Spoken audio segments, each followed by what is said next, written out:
थोड़ा सा communication gap रहा कि ध्रुत आदमी के संगठन में चले गए और वहां जाने के बाद आपसे लगातार प्यार प्रेम रहा, लेकिन इनका मन व्याकुल था।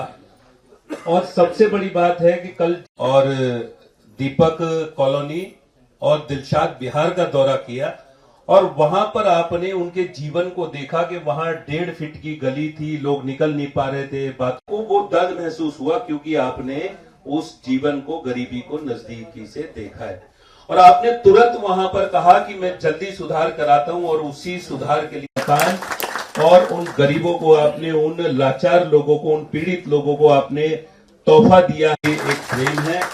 तो मैं सिर्फ यही कहूंगा कि तीसरी बारी मनोज तिवारी।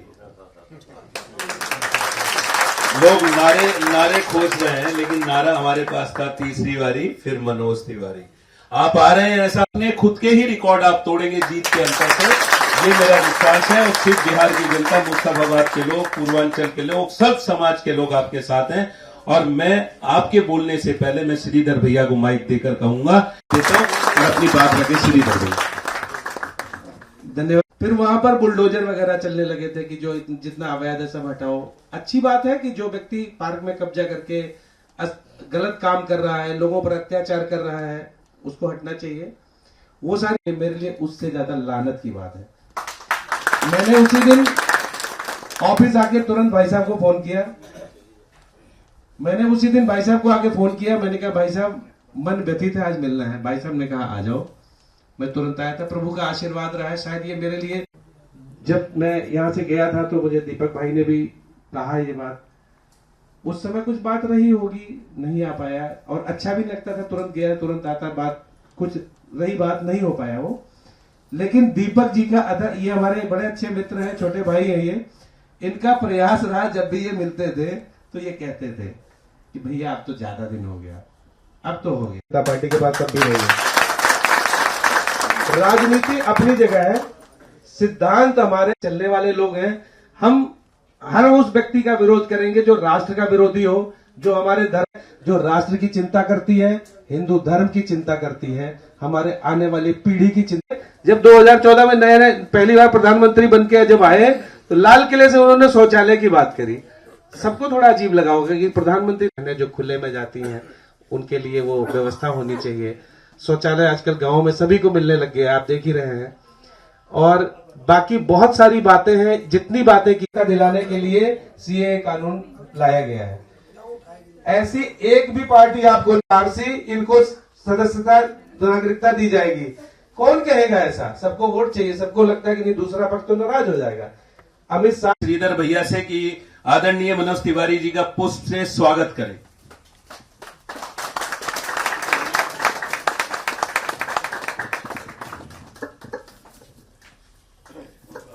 बीजेपी के सांसद मनोज तिवारी के दिन की शुरुआत चाय या कॉफी के साथ नहीं होती है, बल्कि 200 से ज्यादा कार्यकर्ताओं को बीजेपी में शामिल करवाने के साथ होती है। तस्वीरें आपको दिखा दूं, देखिए यहाँ पर कार्यकर्ता बैठे हुए हैं। मनोज तिवारी के आवास की तस्वीरें हैं।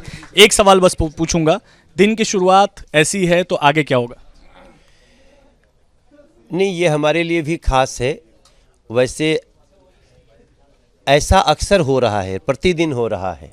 ये श्रीधर भाई हैं हमारे, ये पूर्वांचल के जॉइंट सेक्रेटरी आम आदमी पार्टी थे प्रदेश के, दिल्ली के। इन्होंने विधानसभा अध्यक्ष, वार्ड अध्यक्ष, बूथ अध्यक्ष, ये ऐसे 200 लोगों के साथ आज इन्होंने भारतीय जनता पार्टी ज्वाइन कर लिया। और ये पूरा समाज पूर्वांचल से संबद्ध रखता है।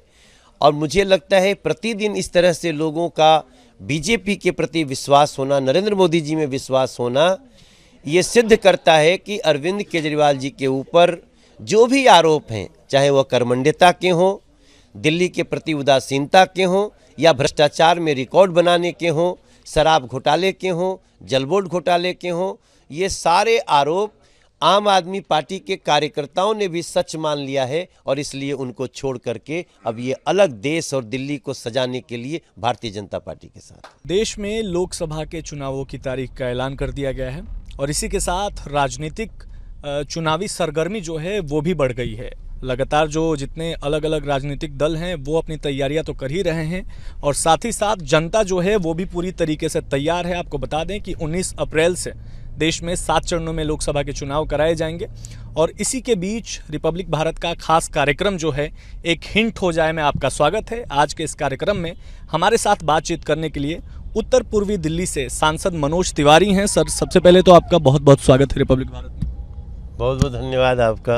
और मैं आपको बधाई भी देना चाहूँगा क्योंकि अगर बात करें दिल्ली की तो दिल्ली में 7 लोकसभा की सीटें हैं और 7 सीटों में सिर्फ इकलौता नाम मनोज तिवारी का है जिन्होंने रिपीट किया है।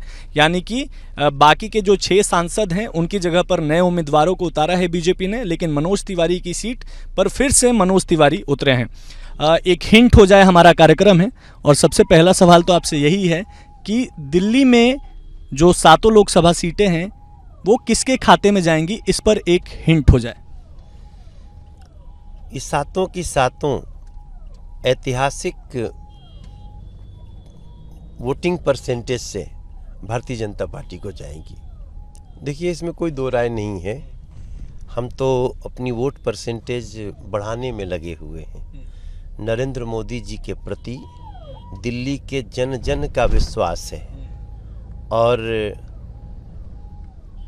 हर जगह इस बात की चर्चा है कि 7 की 7 सीटें नरेंद्र मोदी जी को तो जाएगी, लेकिन 56% वोट शेयर था वो 2019 में, अब वो 60% हो जाए, ऐसा हम प्रयास कर रहे हैं। देखिए, तो लगातार जो जिस तरीके से मैंने बोला चुनावी सरगर्मी जो है वो तेज़ हो गई है और ऐसे में मनोज तिवारी और बाकी के जो प्रत्याशी हैं वो अपने अपने क्षेत्र में जो है वो लगातार भ्रमण कर रहे हैं, जनता से मिल रहे हैं।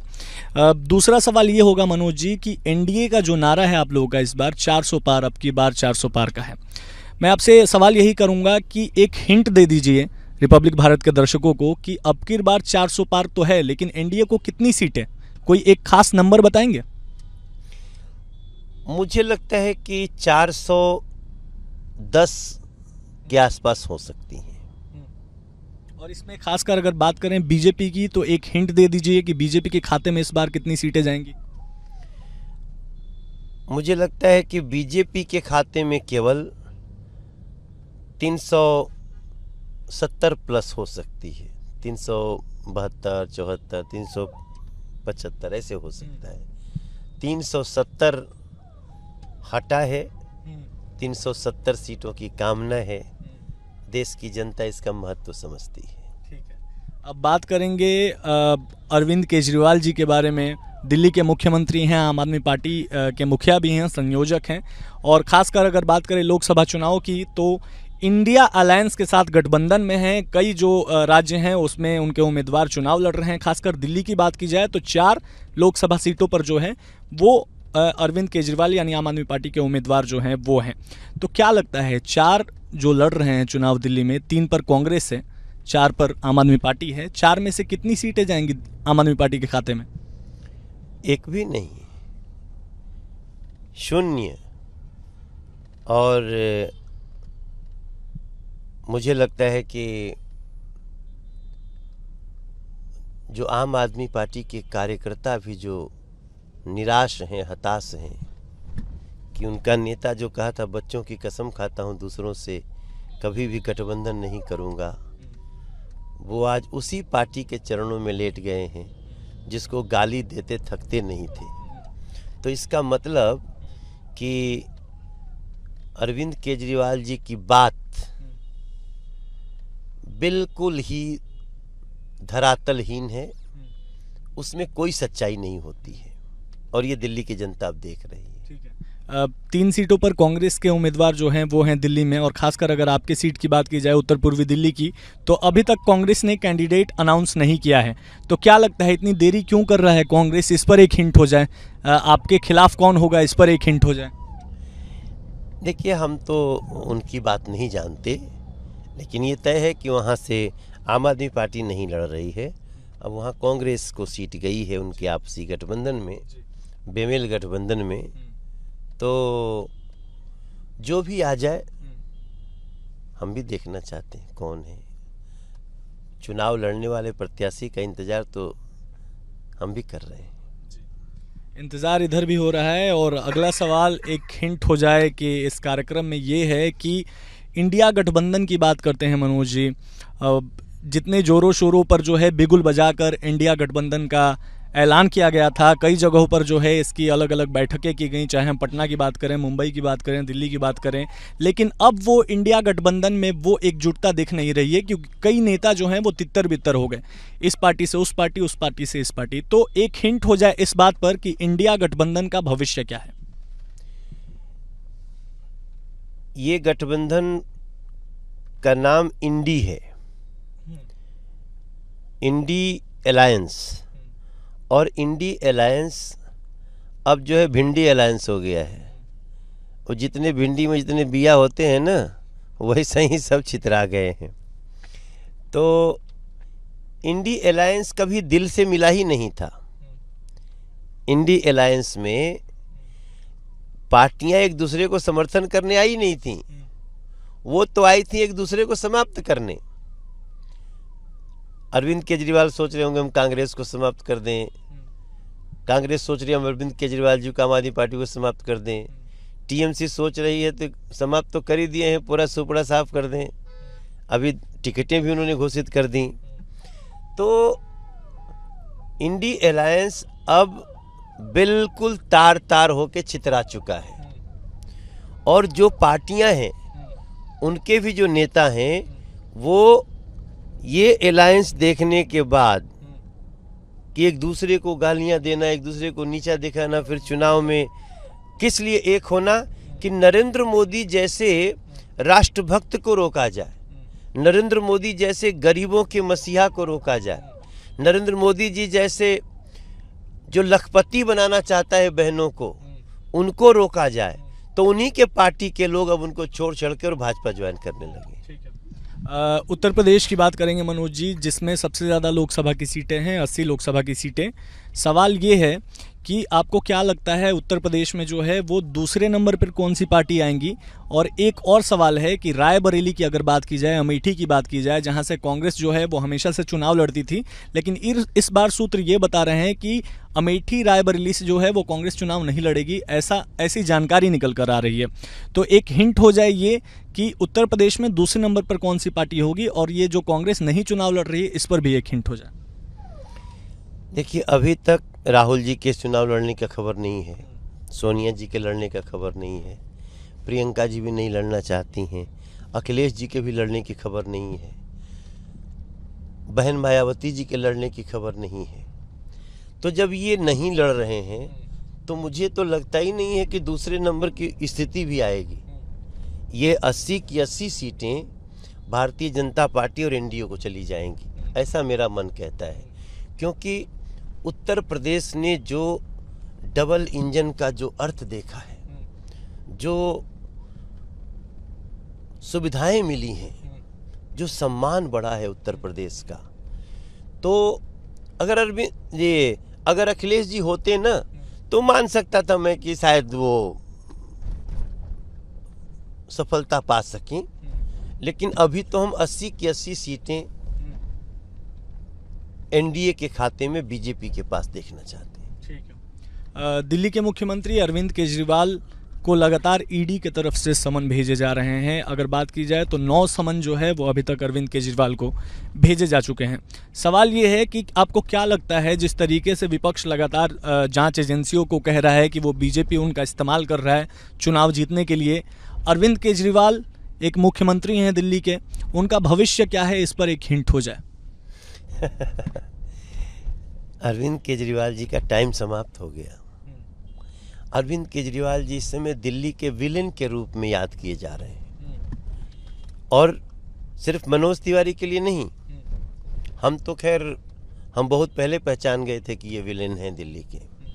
दिल्ली को छद्म बातें सुना रहे हैं, दिल्ली को झूठी वादों से परिचय करा रहे हैं। लेकिन आज की डेट में गली गली, जन जन, बच्चा बच्चा ये समझ चुका है कि जो व्यक्ति सम्मन पे प्रश्नों का जवाब देने नहीं जा सकता, इसका मतलब वो रोम रोम से भ्रष्टाचार में डूबा हुआ है। तो मेरा अब इसमें हिंट लेंगे तो हमारे हिंट को भी लोग कुछ और समझ जाएंगे, लेकिन दिल्ली की जनता चाहती है कि अरविंद केजरीवाल जी के साथ, लेकिन फिर भी आप एक हिंट दे दीजिए फिर भी। देखिए, अरविंद केजरीवाल जी अब अपनी ही पार्टी के नजरों में गिर चुके हैं, और तो छोड़ दीजिए। अगला सवाल ये है कि क्योंकि पिछले अगर कई टर्म की बात की जाए तो 3 टर्म से तो आप ही सांसद हैं बीजेपी से, और एक बार फिर जो है वो आप चुनावी मैदान में हैं, रण में उतर चुके हैं पूरी तरीके से, लगातार जो है अपने क्षेत्र में घूम रहे हैं। इस बार अगर आप सांसद बनते हैं तो जनता को और क्या क्या मिलेगा? क्या मनोज तिवारी जनता के लिए जिस तरीके से अभी तक उपलब्ध रहा है, क्योंकि फिर से रिपीट करने वाले भी आप ही एक सांसद हैं, तो क्या फिर से वैसे ही रहेगा? इस पर एक हिंट हो जाए कि अगर आप सांसद बनते हैं तो जनता को क्या फ़ायदा हो? हमने अभी तक अपने मैनिफेस्टो बनाए थे। हमारे क्षेत्र को सिग्नेचर ब्रिज चाहिए था, मिल गया। हमारे क्षेत्र को ट्रैफिक कंजेशन से मुक्ति चाहिए थी, वो मिल गई। शास्त्री पार्क का फ्लाईओवर चाहिए था, सीलमपुर फ्लाईओवर डबल चाहिए था। हमारे क्षेत्र में एक भी सेंट्रल स्कूल नहीं था, सेंट्रल स्कूल मिल गया। हमारे क्षेत्र में रेल गुजरती थी, स्टेशन नहीं था, स्टेशन मिल गया। हमारे क्षेत्र में ट्रिपल डेकर मेट्रो शुरू हो गई। हमारे क्षेत्र में मेट्रो थी ही नहीं, फेज 3 और फेज 4 दोनों का हमने एक बहुत सुंदर उपहार नरेंद्र मोदी जी के द्वारा दिया गया। हमारे क्षेत्र से एलिवेटेड रोड गुजरने लगी, जहां से हम 2.5 घंटे में देहरादून और 2.25 घंटे में हरिद्वार की दूरी तय कर सकते हैं। हमारे क्षेत्र में पासपोर्ट ऑफिस हो गया। हमारे क्षेत्र में रिवर फ्रंट बन गया है। अब इसके बाद हमारा जो अगला कार्यकाल है, उसमें हमारा इशू है गामड़ी रोड को चौड़ा कराना, रोड नंबर 65 की समस्या को हल करा करके उसको निर्बाध कर देना, सोनिया विहार के पुस्ते को डबल 4 लेन करना, गोकुलपुरी मेट्रो के नीचे जो टूटी सड़क है उसको ठीक करना, और उस सड़क के किनारे जो नाला गुजर रहा है उस नाले की बदबू से क्षेत्रीय लोगों को मुक्ति दिलाना। ये हमारा अभी फोकस है और हम इस पे अगले 5 साल काम करने वाले और करके देने वाले। ठीक है, क्योंकि सभी सवालों का जवाब जो है वो मनोज तिवारी ने एक हिंट के तौर पर दिया। एक हिंट जो है वो दर्शकों तक पहुंच गया होगा। अब आखिरी में क्योंकि मनोज तिवारी जो हैं वो एक प्रसिद्ध जो नेता हैं वो तो हैं ही, इसके साथ साथ बहुत ही ज़बरदस्त गाना भी गाते हैं, तो एक हिंट के तौर पर मनोज जी 2-4 लाइनें रिपब्लिक भारत के दर्शकों के लिए, क्योंकि चुनाव है तो चुनाव से जुड़ा हुआ ही कुछ गाने के माध्यम से 2-4 लाइनें हिंट दे दीजिए। गरीब को सम्मान दिलाया, चांद पे भारत को पहुंचाया, महिला आरक्षण हुआ संभव, जो कहा करके दिखलाया, जन जन में जय होगी ही, आएगा तो मोदी ही, आएगा तो मोदी ही। ये हमारा हिंट है। ठीक है, बहुत शुक्रिया बातचीत करने के लिए। तो एक हिंट हो जाए में आज के इस कार्यक्रम में बस इतना ही। देखते रहिए रिपब्लिक भारत का ये खास कार्यक्रम जो चुनाव में आपको अलग अलग जो जनप्रतिनिधि हैं उनसे मिलवाएगा और जनता से भी आपको मुखातिब करवाएगा और आपकी बातचीत करवाएगा। वीडियो जर्नलिस्ट संजीव के साथ विशाल पांडे, रिपब्लिक भारत, दिल्ली।